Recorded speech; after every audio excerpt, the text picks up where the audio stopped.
So my presentation is I created a bumper over the last 8 weeks. Bumpers used, you would use a bumper in the beginning of a movie being played.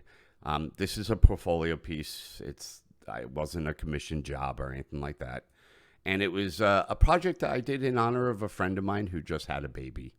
Her name was Luna, and that means moon in Spanish, and that's the theme of this project. Gone through many, many iterations, and let me get this right out of the way first. Thank you, everybody, for all your suggestions, contributions, and advice on this project. I appreciate all the input. This is the first time I've ever done a project where I've asked people for help. I've always been a lone wolf, so to speak, and it's definitely was a great experience to be able to share my vision and get feedback. So, and if I'm going to be working for a studio, I need to get very used to that kind of a workflow. So, very good. Thank you very, very much for all your help, guys. Not going to go into a little ton of detail. This is like my second recording. First one was like 13 minutes. I was like, all right, I got to do this over again. I use Speed Tree to bring in the tree. And I only have one material on the tree, just one leaf.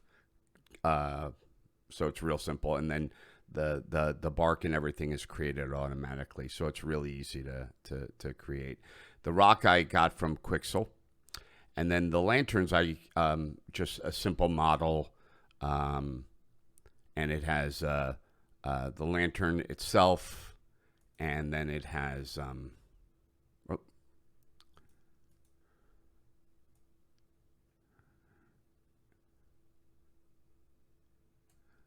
as struts, and right here, this candle is a self-emitting mesh geometry. So it's a mesh light. It lights the lantern, and it's like a candle. Anyway, they all go into, these are all referenced in this node, and right here is where they're referenced, they're brought in.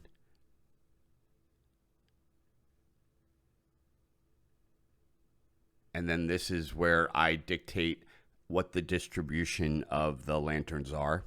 This one, I have two of these types of nodes. So there's a sphere, and roughly inside the sphere, I have these, the sphere's turned into a volume of VDB. And then from the VDB, I have points inside the VDB that reference, okay, wherever there's a point, put a lantern. And then it does the distribution right here. This is really simple for the beginning shot. And then as we pull out, it gets a little more complicated on this one, which is the same sort of idea. I'm bringing in pieces of lantern, and then I'm saying, okay, take that font. I extrude the font, create a VDB from that polygon, and then inside the VDB have points. And wherever there's a point, put a lantern. I also have moonlight coming in from stage right, and an environment light that is overall lighting the scene. And the scene, so the environment light was critical because it does contribute lighting overall to the scene, and it gives me reference on what the final composite of the final image is going to look like. So this was a really key piece to the overall look. And then I have some physics. The lanterns actually, the animation actually plays backwards. So these lanterns are actually falling via natural gravity. And I play the video in reverse to give the illusion of it floating upward. I tried to do it the other way, that the logical way of saying, okay, give these lanterns like a negative gravity value, and apply a updraft of wind and blah blah blah. But the physics just never felt right, and it actually just made more sense. This was something Jaron had sort of planted the seed in, was do it in reverse. So that's what I did. I made it so that the lanterns fall as the animation plays, and then reverse the camera movement. So this is the actual way that it plays backwards, and it looks like they're rising. So that's the project in Houdini. I have, real quick, I have 3 passes that are being rendered. I had a albedo beauty pass, an alpha channel, and a Z depth channel. These were not, the Z depth was not used in the end of the day. Z depth would have been used for depth of field, and I did not use depth of field. I did do motion. I have motion blur, but that's built into the file here. And then the other was, I have a cryptomat, and the cryptomat allows me to mask off these objects in comp in Nuke, so that I can isolate some of these after the fact, after a render. So if I wanted to change the color of the lanterns, I can do so, and I'll show you that in Nuke right now. But the cryptomat was a huge, I used it, I didn't use it for color correcting any of the individual components, but I did use it in an interesting way. So here's the comp.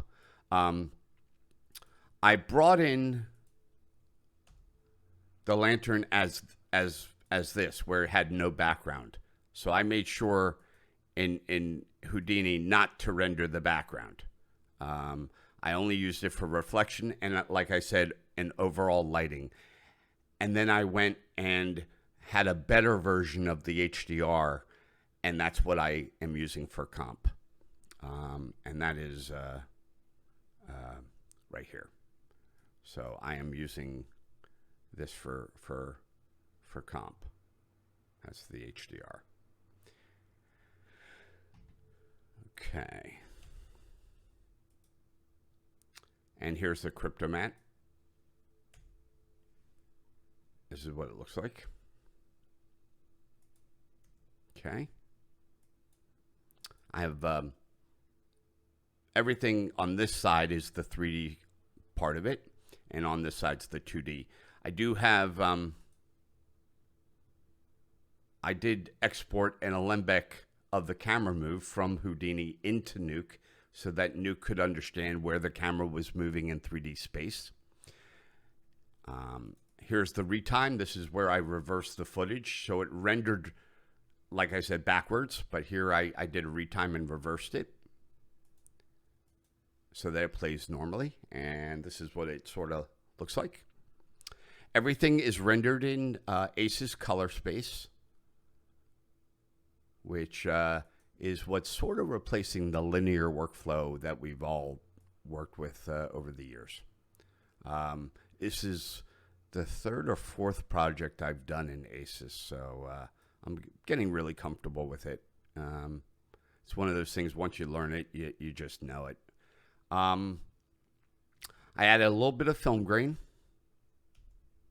really subtle, just to give it a more natural imperfection, because I was talking to Rob about this, Selena, that it looked too perfect. So I wanted to add something to make it look like more organic and less clinical. It was too clean, too perfect. And, you know, that's CG. That's how CG is. So adding the grain really helped. I didn't do any color correcting except for at the very end. And the end is not really a color correct. All I did was I used the cryptomat to reduce all the components except for the main lanterns here that spell the word Luna Films. I cranked down the gain to 0.